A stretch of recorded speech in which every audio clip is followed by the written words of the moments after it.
Hello and welcome to the Robotnik Insects Show. This is going to be a Wi-Fi battle with some random Japanese person on the festival plaza.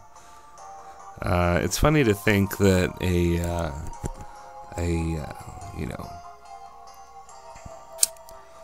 a team like this could exist. It's funny because, like, you swap out Zekrom for Tapu Koko, and that is actually like a really threatening OU team. But for some reason, he has. Did I say Zekrom? That's what that is, right? Zekrom? Hold on a second.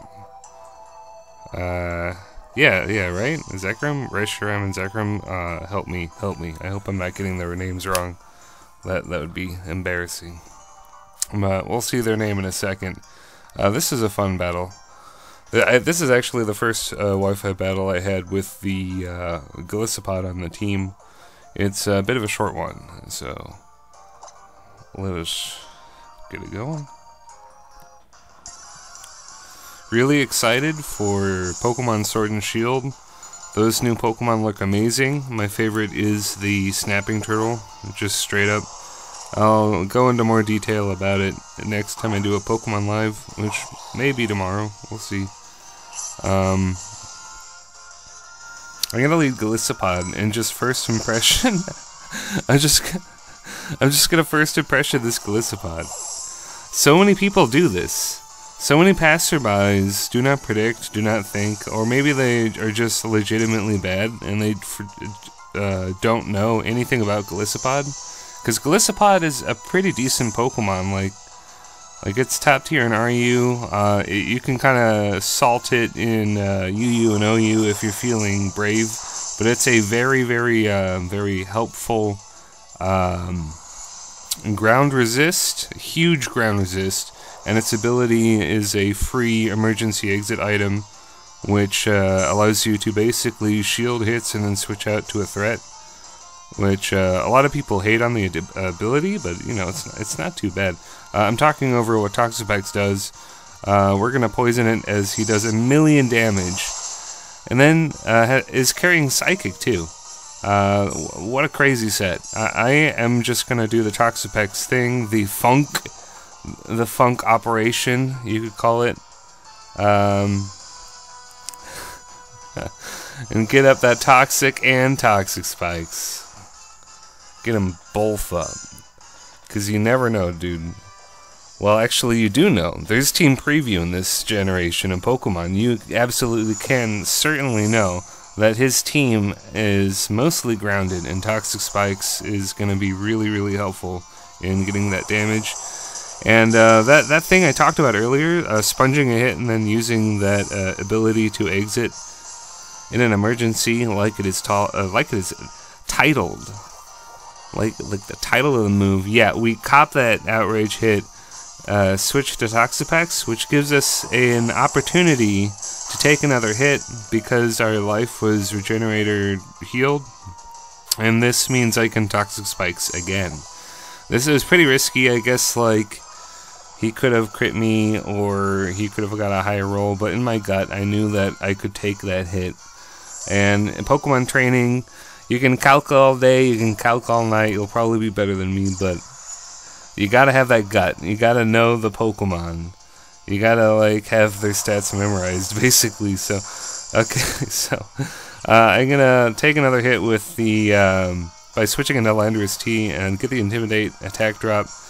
This, in turn, allows Toxapex to get healed a little bit, so I could possibly use it to death fodder later, or it might even survive. I might, you know, switch into it on, like, something it's immune to, and it's, you know, like, the hypothetical stuff here. So, he's bringing out this Pokemon.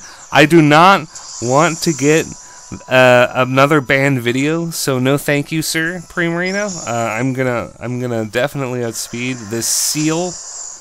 Go for the Supersonic Sky Strike, and that will be a knockout for the Primarina. And yeah, the toxic spikes look cool. They didn't really do anything because I just blew it up when it came out because I don't want my video to be blocked by the Primarina Z move, the Oceanic Operetta, which is a pretty cool and weird looking move. It's a shame that Nintendo just blanket bans / takes down copyright strikes like any video that has it. But anyway, my opponent is going to do a wickedly cool thing and go for a Psychonium Z and go for the Shattered Psyche attack. So Zapdos is going to get knocked around here. Bam! Right through the window, right through the glass. It doesn't do much because it's not stab. And Zapdos is a bulky mother trucker. So, yeah, we are thankfully not going to get crit, and we Heat Wave kill it. I really could have gone for Roost, but I did not want to mess with that threat, because it could have gone for Sword Dance and then crit me with Psycho Cut or something. Like, you never know. Like Kartana is like one of those Pokemon that can turn around any situation at a moment's notice. So now Zekrom is here. That's what I called it before, right? Zekrom? We're gonna Roost on this guy. My 3DS battery is dying. I wish it could be charged by the Zekrom attack. Look at all that electricity. Heal my battery, Zekrom. Hopefully it doesn't die. This video, or this replay, I should say. Yeah, this is a decently quick one. Hopefully the 3DS will not turn off. We'll see what happens. Because I was able to Toxic Spikes earlier, the Zekrom will be badly poisoned. I was able to spike up twice. So I'm just going to switch into Lando T here just to lower its attack. This is essentially death. I could try to save Lando T, but it turns out I outspeed Zekrom anyway, and I just kill it. Since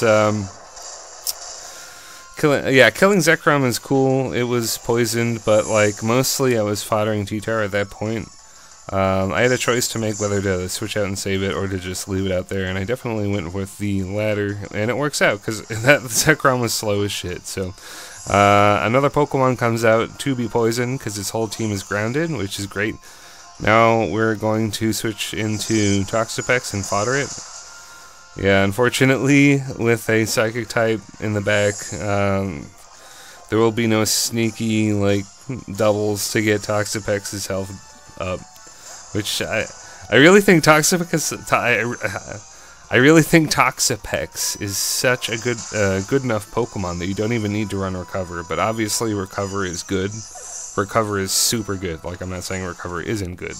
But yeah, we are able to clinch the game with Golisopod, start the match with Golisopod, and end the match with Golisopod. And we are gonna pepper on another very short replay, and I'm actually gonna go with this one because it also features Golisopod. This is definitely a Golisopod upload theme. This is the same team, but in a Battle Spot singles format, which means no repeat items, and it's only 3v3. And it is surprisingly fun. Like, it is actually pretty damn fun. But I am still pissed off at Nintendo that they don't introduce that, or they haven't really, unless you count Let's Go Pikachu and Eevee. They haven't really introduced a way to randomly match up with a 6 versus 6 singles situation. But you can actually do that in Let's Go Pikachu and Eevee, but I don't really count that as an official Pokemon game, because fuck that game. But it's actually, like, really fun for 4 hours.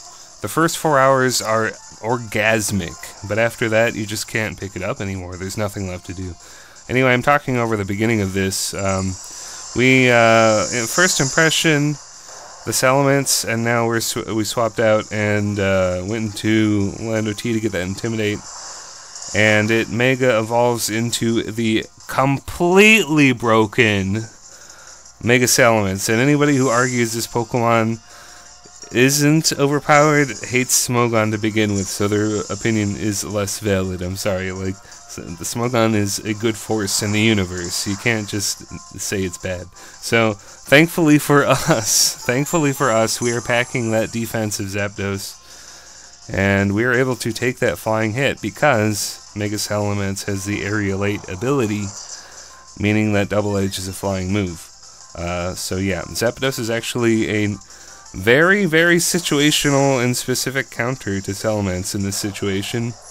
And it turns out he indeed is, as I get that clutch kill with Volt Switch. I was really, really afraid that it wouldn't knock out. So this is where the battle gets pretty spicy. I'm going to go into Gliscopod, just Aqua Jet to break the doll, the disguise ability to break that. Basically, that ability gives it a free substitute, which is totally fucking broken. If this Pokemon gets another form or a Mega Evolution, or if anything happens extra with Mimikyu, it will very easily be overpowered. And I think that would be fun, so we'll see what happens. So I'm going to switch Lando T out again. A lot of Lando T in this upload too, as much as Gliscopod, but they're very, very, very good together because Gliscopod is very tanky and resists ice and water, which Lando T don't like, and Lando T is immune to electricity, so it's a natural pairing. Gliscopod is back in. For some reason, I completely spaced that this Pokemon resists bug. Like, Quad resists bug, actually. I completely forgot that Ghost resisted and Fairy resisted at that very moment. But it turns out that going for that, well, obviously, Aqua Jet would have been a solid 2-hit KO. Going for that isn't that bad because I emergency exit into Zapdos, and this is pretty alright because, like I said, Zapdos is a defensive wall, so I'm able to take the Shadow Claw pretty well, and we Volt Switch out and get Gliscopod out again. And this is exactly how Gliscopod works. You have to get switch momentum into Gliscopod, and then it kills something with its incredibly high attack and a Life Orb if you're a smart cookie, like I am. Or it tanks a hit and emergency exits out into another pivoting Pokemon. And like Landorus T and Zapdos both have pivoting moves. It's a pretty solid 3 Pokemon core, to be honest. Very hoary, actually. Very hoary. So, speaking of hoary Pokemon, Greninja is here. Zapdos! Zapdos is just going to be a real champion and survive that Dark Pulse for no reason. And yeah, we're just, yeah. Absolutely no reason to survive that because Greninja is faster. Thankfully, it has the ability where it changes types, Protean, and it is not the Ash Greninja. Although, actually, it wouldn't matter because I have that Life Orb boosted. Stab, a 1,000,000 attack stat at first impression to once again kill a Greninja. We begin the video with a dead Greninja, and we end the video with a dead Greninja. A dead Greninja is what every man in America needs right now. Anyway, if you enjoyed the video like I did, comment, like, subscribe. I'll see you later.